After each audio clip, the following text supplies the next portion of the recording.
اعوذ باللہ من الشیطان الرجیم بسم اللہ الرحمن الرحیم سورہ قصص کی چند آیتیں پڑھ رہا ہوں 71 72 73 قل ارائیتم ان جعل اللہ علیکم اللیل سرمدا الى یوم القیامت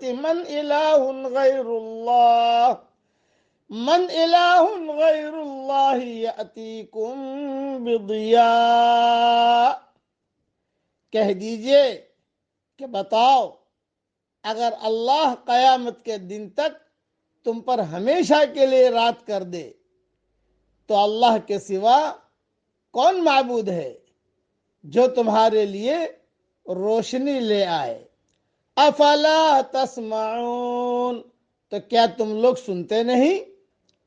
قل ارائیتم ان جعل اللہ علیکم النہار سرمدا الى یوم القیامہ من الہ غیر اللہ یاتیکم بلیل تسکنون فیہ۔ کہہ دیجئے کہ بتاؤ اگر اللہ قیامت تک تم پر ہمیشہ کے لیے دن کر دے تو اللہ کے سوا کون معبود ہے جو تمہارے لیے رات کو لے آئے جس میں تم سکون حاصل کرتے ہو؟ افلا تبصرون، تو کیا تم لوگ دیکھتے نہیں؟ وَمِن رَحْمَتِهِ جَعَلَ لَكُمُ اللَّيْلَ وَالنَّهَارَ لِتَسْكُنُوا فِيهِ، اس نے اپنی رحمت سے تمہارے لیے رات اور دن کو بنایا تاکہ تم اس میں سکون حاصل کرو۔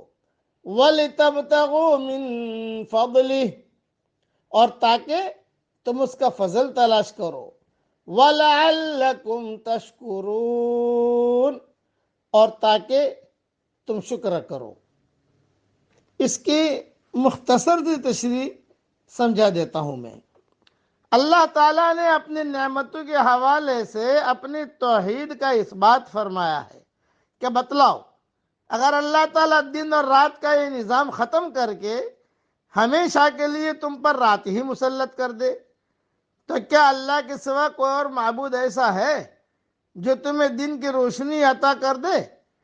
یا اگر وہ ہمیشہ کے لیے دن ہی دن رکھے تو کیا تمہیں رات کی تاریکی سے کوئی بہراور کر سکتا ہے جس میں تم آرام کر سکو؟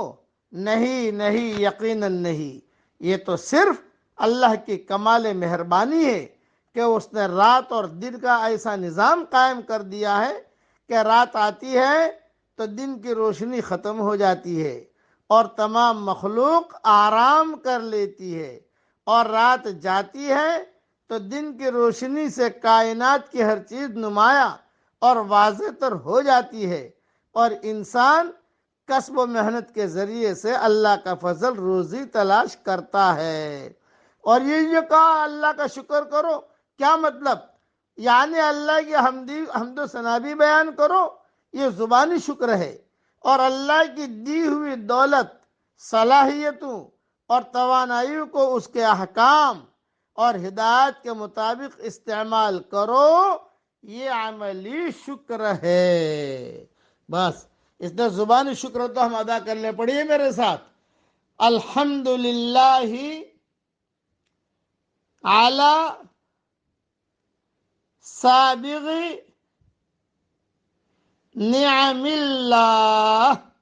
حدیث شریف میں آتا ہے یہ جملہ اللہ تعالیٰ کو بہت پسند ہے۔ یہ زبانی شکر ہوا، اٹھتے بیٹھتے اللہ تیرا شکر ہے، اے اللہ تیرا شکر ہے، اے اللہ تیرا شکر ہے۔ یہ زبانی شکر تو ادا کرتے ہی رہنا چاہیے ہمیں، اور عملی شکر بھی ادا کرتے رہنا چاہیے کہ یعنی اللہ کے احکامات کے مطابق ہماری دولت اور صلاحیت اور طاقتوں کو ہم استعمال کریں۔ اللہ تعالی ہم سب کو عمل کرنے کی توفیق عطا فرمائے، آمین۔ وآخر دعوانا ان الحمدللہ رب العالمین۔